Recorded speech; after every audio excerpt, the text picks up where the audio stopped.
mengenal Allah dengan jalan Sadaqallahu azim.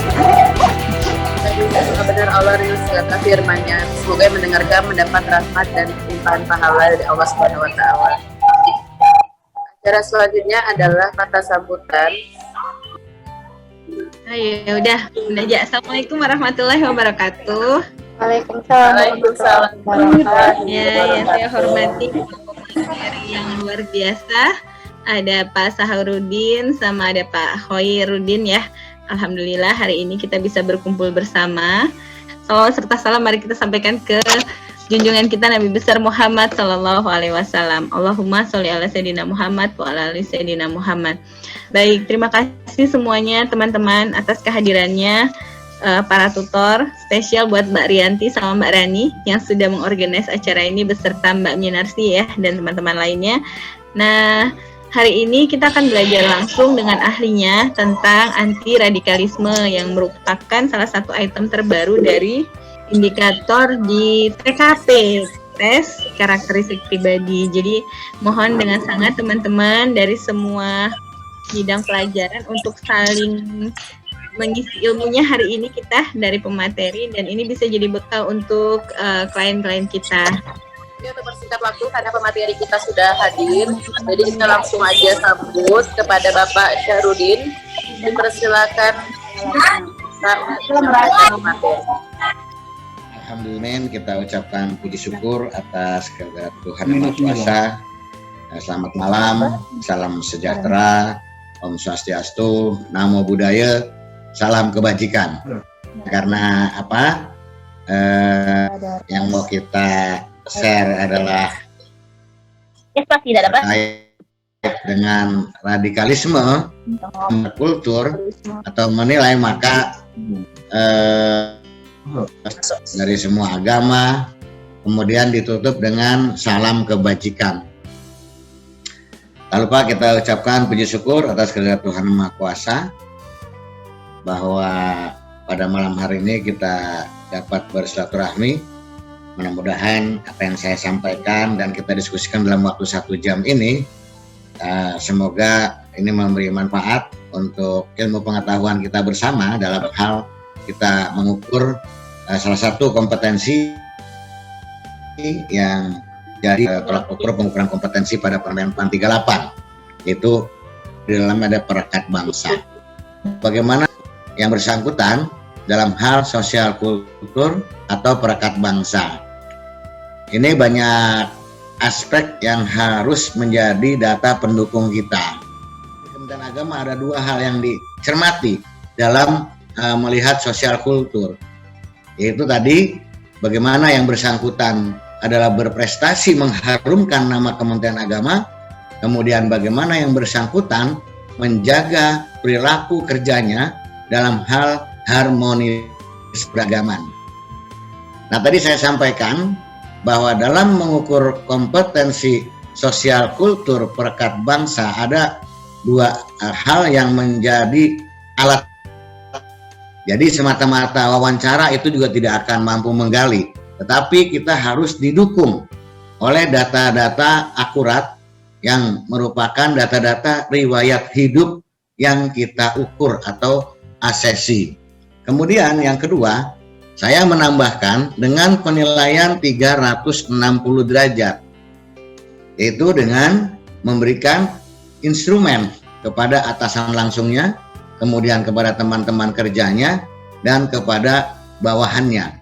Tentunya terkait beberapa hal yang mengikat kepada hal-hal pemahaman terkait dengan radikalisme, terkait dengan modernisasi beragama, kemudian terkait juga dengan apa penilaian atasannya, apa penilaian dari pejabat yang menjadi partner kerjanya, apa penilaian bawahannya terhadap tadi konsentrasi pejabat itu pada prestasi yang mengharumkan nama organisasi dan pada cara yang bersangkutan berperilaku dalam harmonisasi keberagaman. Orang-orang yang dituding sebagai teroris adalah orang-orang yang lihat performanya nggak mungkin. Mereka orang-orang cerdas, mereka orang-orang yang mungkin kalau di sekeliling kita adalah orang-orang yang memiliki talent, memiliki kelebihan.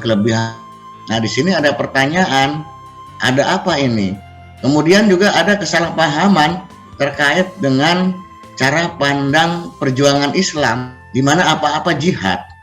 Nah, keluarga kita yang pemahaman agamanya dangkal, akhirnya bisa dimasuki oleh hal-hal yang kemudian merubah pemahaman dia tentang apa itu maknanya membela agama, apa itu maknanya perjuangan jihad. Sampai hari ini negara yang kita cintai di Republik Indonesia pun masih terus mengkaji alat apa nih, metode apa nih yang kira-kira mampu mendeteksi bahwa orang ini nanti kalau besar jadi, anak ini kalau nanti besar jadi radikal. Ini ada sesuatu tantangan yang luar biasa tentunya bagi ahli-ahli yang mengukur kemampuan orang.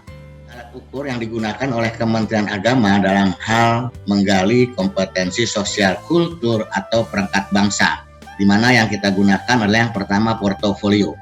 Nah, portofolio kita beda karena portofolio kita terkait dengan kompetensi, tetapi portofolio adalah menguji kepada pertumbuhan, perkembangan kehidupan pejabat yang kita nilai dari pengadilisme.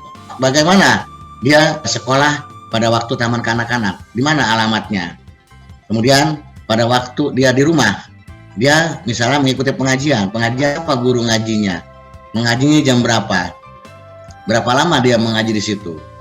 Kemudian mengenai alat informasi yang dia gunakan sehari-hari, apakah YouTube, apakah Instagram, kemudian kita minta alamatnya. Waduh, saya nggak nyangka. Jadi saya ulangi lagi, secantik itu, setampan itu, gitu kan, segagah itu, kok bisa dia itu terkait atau terjerumus ke dalam radikalisme.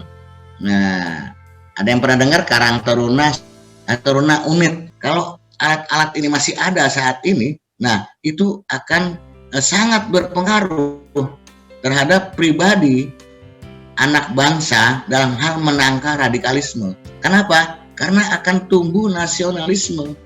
Ketika dia mengikuti organisasi sosial yang ada di masyarakatnya, itu di hatinya, di jiwanya akan tumbuh rasa kecintaan, rasa nasionalisme, dan untuk mendeteksi seberapa aktif yang bersangkutan dalam organisasi kemasyarakatan. Yang era saya gitu, Bu Korin, itu masih bisa mendeteksinya dari pengalaman di organisasi sosial kemasyarakatan dan lain-lain. Kalau sekarang sulit karena mereka itu rata-rata tidak aktif di kemasyarakatan. Saya dapat informasi langsung live, ada anak berjilbab ditanya, astagfirullahaladzim ya, rukun Islam, rukun iman dia tidak bisa menyebutkan, coba. Padahal dia berjilbab cantik.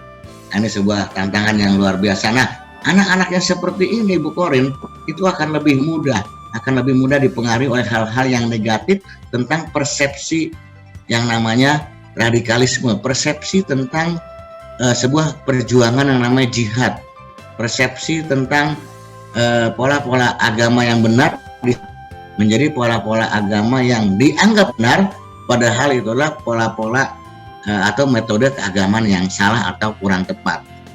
Teman-teman di BKN ketika mereka melakukan pengujian, mereka selalu meminta pejabat terkait yang memang menjadi atasannya untuk melakukan penilaian. Jadi ada pendampingan, Bu Korin.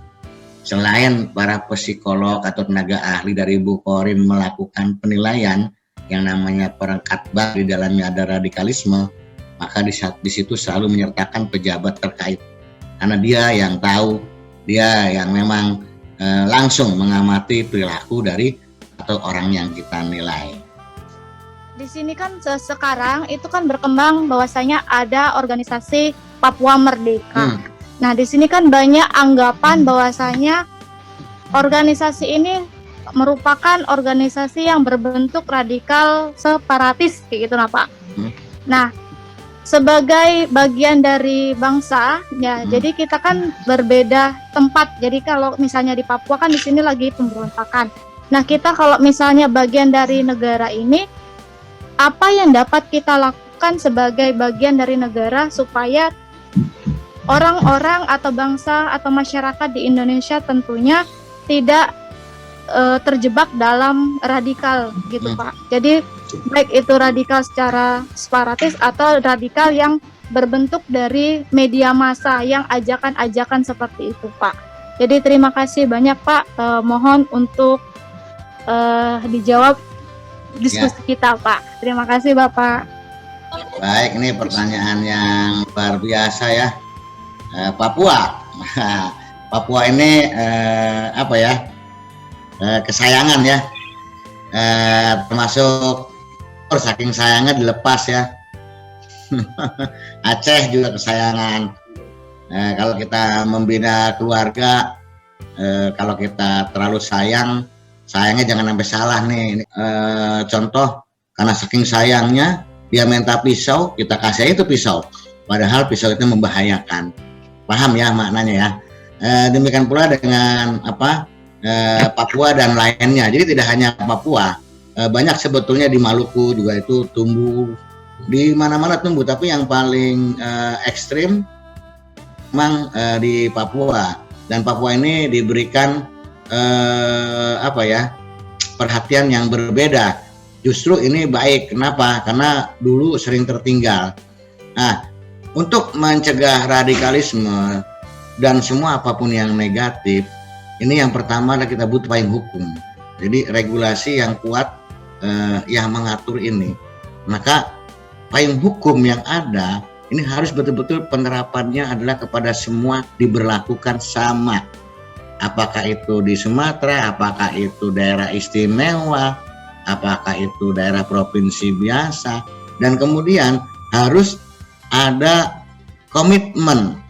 Yang penting PR kita, adik-adikku sekalian, ayo kita review alat ukur dan simulasi yang sudah ada.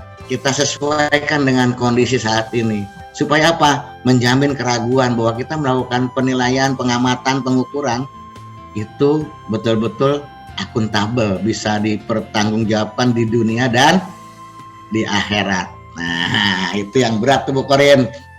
Dari yang dia dikatakan kompeten dijadikan pejabat sampai orang yang dianggap kita sampling, orang yang dianggap dinilai tidak kompeten atau tidak memenuhi syarat Bu Korin. Ternyata setelah kita tinjau ke lapangan, itu kita salah menilai. Ternyata dia itu adalah pejabat atau pegawai yang aktif. Ketika kita tanya sama teman-temannya juga demikian. Wah, dia belum nasibnya aja Pak, katanya, karena nggak didukung partai. Sehari-harinya mah kerjanya luar biasa Pak. Tapi di hasil kompetensi yang ditanyakan oleh teman-teman, bukan Korin ya, ada konsultan lain begitu, hasil dianggap tidak kompeten.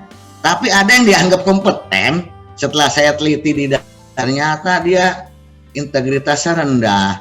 Ternyata dia teman-teman di bawahannya melakukan pelanggaran tidak berani untuk memberikan sanksi. Ternyata teman-temannya, bawahannya, jajarannya yang memang memiliki prestasi juga tidak diberikan penghargaan. Bahkan kadang-kadang dia masuknya siang, kadang-kadang ngilang. Ini dikatakan memenuhi syarat Bu. Nah, itulah hasil temuan saya di lapangan ketika saya bersama tim melakukan penelitian terkait dengan pemanfaatan hasil asesmen di provinsi. Nah, kita menggunakan instrumennya sesuai dengan Permenpan 38. Alhamdulillah ada beberapa penyimpangan Bu Korin yang kita temukan fakta di lapangan tidak atau kurang sesuai dengan hasil penilaian para ahli kita. Saya kira itu. Terima kasih, mudah-mudahan tidak memuaskan tapi menjadi bahan berpikir bersama. Baik teman-teman, masih standby ya. Kita lanjut ke pemateri kedua. Masih semangat ya. Sudah ada di tengah-tengah kita pemateri Bapak MC Arifin. Baik Bapak, karena waktu sudah jam 20.45, kepada Bapak kami persilahkan. Baik. Assalamualaikum warahmatullahi wabarakatuh. Waalaikumsalam warahmatullahi wabarakatuh. Selamat malam, salam sejahtera, Om Swastiastu, Namo Buddhaya, salam kebajikan. Malam ini saya akan membawakan materi tentang radikalisme. Secara terminologi dapat diartikan sebagai usaha, kegiatan, gerakan, tindakan, dan pemikiran. Yang disingkat UKG-TP yang bersifat mengakar, ekstrim, revolusioner, berhaluan keras, komprehensif, dan dangerous movement. Jadi radikal ini kalau sudah mengakar, pergerakannya tidak lagi dalam tataran pemahaman, tapi bisa tindakan, itu bisa menjadi suatu tindakan yang berbahaya. Karakteristik kelompok radikal, jadi perlu bapak-bapak dan ibu-ibu ketahui bahwasanya radikal itu tidak hanya kaitannya dengan agama. Jadi radikal itu terbagi dua, yaitu kelompok radikal kanan atau agama. Ini selalu mengusung keterbelakangan umat, kerusakan moral, penolakan sistem yang saat ini berlaku, pembentukan perkumpulan massa, latihan fisik, kemiliteran dengan berkedok agama. Menurut kami di Kemendagri, agama dijadikan alat untuk menghimpun massa, mencari simpati. Kemudian yang kedua, kelompok radikal kiri atau komunis. Seperti kita ketahui bersama, komunis ini sistem yang sama rata, sama rasa. Jadi hak pribadi itu seperti ditiadakan. Semua milik kolektif, milik negara. Kelompok radikal kiri yaitu hampir sama dengan radikal kanan, kalau mengusung isu kemiskinan, pengangguran, ketidakadilan, ketidakberpihakan pemerintah terhadap rakyat, kerusakan lingkungan hidup, HAM, demokratisasi, KKN, kegagalan pemerintah, dan seterusnya. Dapat Bapak dan Ibu baca di slide-nya. Radikal tidak selalu kaitannya dengan agama, tetapi juga bisa dari pengertian ideologi. Kemudian selanjutnya yang mempengaruhi adalah faktor materi. Biasanya radikalisme ini tidak menutup kemungkinan kelompok-kelompok radikal ini merekrut anggota barunya dikarenakan faktor materi, bisa diberi modal usaha, kemudian juga mungkin dia ada kekurangan dari sisi ekonomi, dibantu. Lama-kelamaan anggota baru ini simpati terhadap yang membantu tadi, ternyata di belakangnya ada motif, yaitu merekrut anggota baru. Dari segi ekonomi kurang, ini gampang sekali dipengaruhi, bahkan diiming-imingi dengan imbalan tertentu jika bergabung dengan tentara ISIS di Suriah sana. Tentang pemberantasan tindak pidana terorisme menjadi undang-undang. Saya ulangi ya, dasar hukumnya UU nomor 5 tahun 2018 tentang penetapan UU nomor 15 tahun 2003 tentang penetapan Perpu nomor 1 tahun 2002 pemberantasan tindak pidana terorisme menjadi UU. Apa sih bedanya radikalisme dengan terorisme? Kok UU-nya tentang terorisme? Jadi perbedaannya dari sisi pemikiran dan tindakan. Jadi kalau sudah berupa teror itu sudah levelnya di atas radikalisme. Jadi terorisme itu tahap lanjutan dari radikalisme. Kami di Dirjen Polhum, Politik dan Pemerintahan Hukum Kemendagri sudah membuat suatu kajian tersendiri. Salah satu tamengnya yang diperlukan sebetulnya dari lingkungan terdekat, yaitu keluarga. Jadi dari keluarga sebisa mungkin memang sering mengajak diskusi ataupun sharing dari anggota keluarganya, karena ketika dari anggota keluarga tersebut tidak mendapatkan teman untuk sharing, untuk bercerita, biasanya dia akan mencari lingkungan pertemanan di luar keluarga. Nah, itu yang berbahaya ketika yang ditemuinya itu tadi tokoh-tokoh radikal, ini yang sangat berbahaya. Jadi fondasi paling dasar, paling kuat itu adalah keluarga. Quran Surat Al-Isra ayat 110 yang bunyinya, dan janganlah kamu mengeraskan suaramu dalam sholatmu, dan janganlah pula merendahkannya, dan carilah jalan tengah di antara kedua itu. Jadi ini salah satu ayat untuk mengcounter pemikiran-pemikiran radikalisme tadi. Makan ketika sudah berlebihan itu bisa dikatakan radikal. Jadi radikal itu sesuatu yang sifatnya berlebihan, tidak proporsional. Lalu bagaimana sikap kita kalau ketemu orang yang radikalisme, melapor kemana? Jadi kalau masih tahapannya radikal ini belum sampai ranah pidana, ini cukup kita ajak diskusi atau menyampaikan kepada orang terdekat dari yang bersangkutan, misalkan kepada bapaknya atau ibunya atau saudaranya atau orang yang kira-kira didengar oleh yang bersangkutan. Jadi ujaran kebencian terhadap pemerintah kaitannya dengan COVID, bahkan adanya opini-opini yang agak menyerang ke pemerintah itu sudah bisa masuk klasifikasi radikal pemikiran. Hanya saja belum bisa ditarik ke ranah pidana. Kita harus banyak sumber, sehingga ketika menerima informasi baik dari grup WhatsApp, Facebook dan lain sebagainya, coba di cross check lagi, dicek lagi informasi itu dengan sumber lain, bisa dengan diskusi secara luring luar jaringan atau offline. Kita bertemu dengan pakarnya yang memang paham dengan permasalahan tersebut, atau bisa juga melalui internet mencari literasi lain, jangan hanya satu literasi itu saja. Dan kemudian juga ketika menerima informasi, usahakan dari Bapak dan Ibu, ini kami dari Kemdagri selalu mengimbau masyarakat untuk tidak gampang membroadcast informasi yang diterima, karena informasi yang diterima ini perlu kita telaah dulu, kita cek dulu apakah ini benar atau tidak. Ketika berita itu benar, itu baik, akan tetapi ketika berita itu salah dan kemudian menyebar ke masyarakat luas, ini salah satu penyebab munculnya radikalisme. Memang di era internet sekarang ini diperlukan kebijakan dan kebijaksanaan dari masing-masing pribadi untuk menyaring informasi yang masuk di handphonenya. Jadi tidak gampang membroadcast sehingga menimbulkan suasana yang kurang nyaman di negara kita. Wawasan kebangsaan, misalkan bagaimana pendapat kamu tentang Pancasila, apakah Pancasila itu relevan atau tidak dengan kehidupan berbangsa dan negara. Orang yang terpapar radikal biasanya dia jawabannya itu tidak. Dia biasanya nanti dia akan lebih condong bahwa Pancasila tidak relevan sehingga perlu diganti syariat, misalkan begitu. Jawaban yang paling aman itu seperti apa, Pak? Kalau pertanyaannya pilih agama atau Pancasila? Ketika ada pertanyaan seperti itu, Pak Dede, kita Islam dalam hal ini itu sudah masuk nilai-nilainya ke dalam Pancasila. Oke. Terima kasih Bapak Arifin. Terima kasih. Sama-sama Ibu. Atas materinya luar biasa sekali. Oke, baik teman-teman, itu tadi penyampaian materi oleh Bapak Arifin. Ya Allah, ya Tuhan kami, mudahkanlah langkah kami. Rabbana atina fid dunya hasanah wa fil akhirati hasanah wa qina adzabannar.